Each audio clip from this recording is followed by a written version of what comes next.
Okay, so we're going to start with removing the caliper first, and then we'll get the bracket off after that. On the caliper here, it's I'm going to try it. Yeah, 13 mil. It's a 13 mil. I use 13 mil flexi ratchet for it, and we'll get that off, and then I'll get back to the bracket.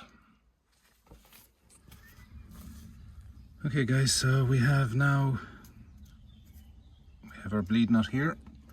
We're going to take this off the old caliper. I have the new caliper here, which is correct, and we're just going to screw it in now. I can't find my tripod, so I'm going to get back to you when I have it all in. We have the discs and all on, we just put the pads, so I'll get back to you when I have it all in. Now we have the new caliper on, new pads in, new discs. I'll just give them a wipe down where I touched them a small bit. Now I've taken out the bleed nut, let gravity do its thing for a few minutes,